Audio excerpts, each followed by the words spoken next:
Alors bonjour à tous et bienvenue dans ce nouvel audio. Donc aujourd'hui nous allons parler de l'importance d'écrire. Écrire ses idées à un niveau business, c'est vraiment intéressant parce que du coup ça va nous permettre d'être créatifs, de mettre aussi son cerveau en action, on va dire ça. C'est-à-dire qu'on va avoir pour habitude de rechercher de nouvelles idées et du coup aussi de trouver plus de solutions à d'éventuels problèmes. Donc effectivement on ne va pas créer une activité sans idées. Il y a forcément des idées qui sont intéressantes, d'autres moins, mais passer son temps à réfléchir de temps en temps, même ménager du temps pour ça, ça va être hyper intéressant. Et surtout, notez vos idées, parce que il y a fort à parier que certaines idées, vous allez les oublier. Ou certaines, vous allez les mettre de côté pour y revenir que par après et vous dire « Ah tiens, j'avais déjà cette idée-là en telle année et au final, si je m'étais appliquée à la mettre en place, eh bien, je serais peut-être plus loin. Ça aurait été intéressant. » Donc vous allez vous rendre compte qu'en fait, vous avez toujours de bonnes idées, souvent très intuitives, parfois qui vous paraissent peu accessibles, mais ce qui est intéressant, c'est de les noter. Notez vos idées par rapport justement aux questions que vous allez vous poser. Ça veut dire aussi se poser des bonnes questions. Des bonnes questions, ça veut dire par exemple se poser la question comment je peux faire pour aller plus loin, pour me développer plus, pour aider plus de monde, pour mieux aider certaines personnes, certains profils.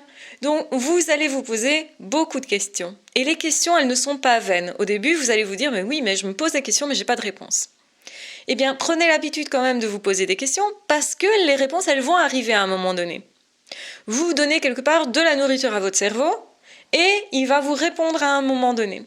Si vous arrêtez le processus de vous poser des questions justement en vous disant « Ah, cette question n'est peut-être pas très utile comme j'ai pas de réponse », eh bien à ce moment-là, vous n'allez pas non plus obtenir de nouvelles idées.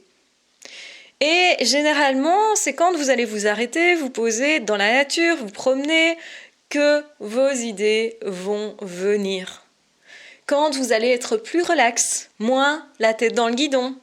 Donc c'est vraiment important de prendre un carnet, d'aller par exemple en bord de l'eau, dans un parc, dans un bois, à un endroit où pour vous c'est paisible et vous allez pouvoir écrire ce qui vient. Faire cet effort de se concentrer parfois sur une question seulement et de se dire pendant 1 heure, je note tout ce qui me vient et surtout, sans juger ce qui vient, je regarderai seulement après, à tête reposée, les idées qui sont sorties de ça. Pourquoi faire ça ? Eh bien parce que de là va dépendre effectivement votre capacité à rebondir éventuellement face à certaines difficultés, certains problèmes, certaines circonstances. Et avec le Covid, c'est bien ce qu'on constate, c'est que les personnes qui savent retrouver d'autres idées, rebondir, se réinventer, sont des personnes qui vont être gagnantes. Bien sûr qu'on ne change pas son activité du jour au lendemain, il faut du temps aussi pour mettre en place ses idées, mais quand on a beaucoup d'idées et qu'on les teste, il y a plus de chances qu'on trouve des solutions aux problèmes. Par exemple, le problème, c'est un changement dans l'activité, une autre façon de rentrer en contact peut-être.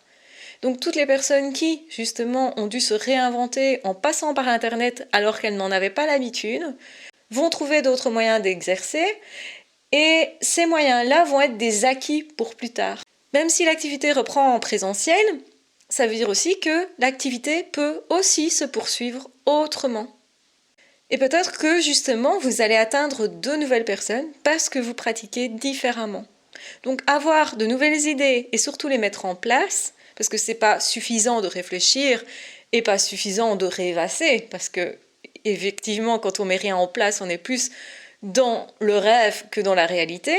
Si vous mettez en place certaines de vos idées, eh bien vous allez voir que vous allez évoluer plus vite dans vos activités et qu'en plus vous aurez plus facilement de nouvelles idées, parce que ça va devenir vos habitudes. Vous aurez aussi plus tendance à vous poser des nouvelles questions. Et ça veut dire aussi que du coup, vous allez lire les choses bien différemment. Vous aurez plus de capacité à percevoir de nouvelles opportunités parce que vous vous concentrez sur autre chose. Et donc, ce qui se passe dans votre environnement n'a pas vraiment changé. Mais comme votre vision, elle s'est transformée, vous allez savoir lire parfois derrière certaines occasions, si oui ou non c'est une opportunité et si oui ou non elle est intéressante pour vous à ce moment-là. Vous irez plus vite aussi dans vos prises de décision parce que savoir se réinventer, c'est aussi prendre de nouvelles décisions. C'est aussi s'habituer à de nouvelles choses. Et plus on s'habitue à de nouvelles choses, et moins on a peur de l'inconnu, et plus justement on va avoir d'opportunités. Donc on n'aura plus ces peurs-là d'affronter l'inconnu, en tout cas beaucoup moins. Et donc ça veut dire aussi qu'on sera beaucoup plus zen, beaucoup plus apte à réfléchir et à prendre des décisions. Est-ce que je fais ça ou pas ? Donc plus vous vous entraînez à réfléchir, à vous poser des questions, plus vous allez évoluer sur votre chemin. Je parle évidemment d'un chemin professionnel, mais pas que, parce que pour moi ça va de pair avec le développement personnel. Quand effectivement vous vivez certaines expériences professionnelles, vous ne pouvez aussi que vivre des expériences personnelles parce que ça a des impacts sur votre vie personnelle. En fait, moins vous aurez peur de quelque chose professionnellement, et plus il est probable que vous sachiez aussi apprivoiser certaines peurs, dépasser certaines peurs dans votre vie personnelle. Ça va avoir un impact en fait positif. Donc, bien entendu, je vous recommande de noter vos idées, de ne pas avoir peur de vos nouvelles idées et même de les essayer, d'essayer de les mettre en place le plus rapidement possible ou en tout cas de décider ce que vous faites de vos idées. Ça veut dire, est-ce que je les élimine parce qu'elles ne sont pas intéressantes ? Est-ce que je les conserve parce que pour l'instant, je ne sais pas les mettre en pratique ou parce que je suis concentrée sur d'autres choses déjà et que je ne peux pas diviser à ce point-là mon énergie. C'est pas stratégique tout simplement, donc je les mets de côté.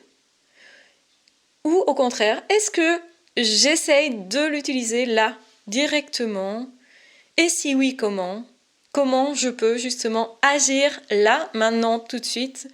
Est-ce que je peux faire quelque chose aujourd'hui qui va me faire progresser dans le bon sens, qui pourrait même potentiellement transformer mon activité vers un mieux, me faire passer à une autre étape.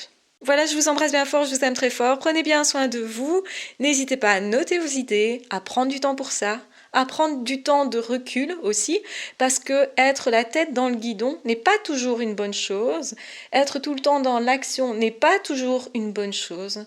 Il faut aussi savoir se rediriger de temps en temps, réévaluer sa situation, savoir aussi du coup prendre du temps pour se poser, se relaxer et regarder les choses d'un peu plus loin pour voir si on est toujours aligné avec ce qu'on fait et s'il n'y a pas quelque chose de plus efficace que l'on pourrait faire. Je vous embrasse bien fort, je vous aime très fort, prenez bien soin de vous et de toute façon on se retrouvera très vite dans d'autres audios ou dans d'autres vidéos. Ciao, bye bye!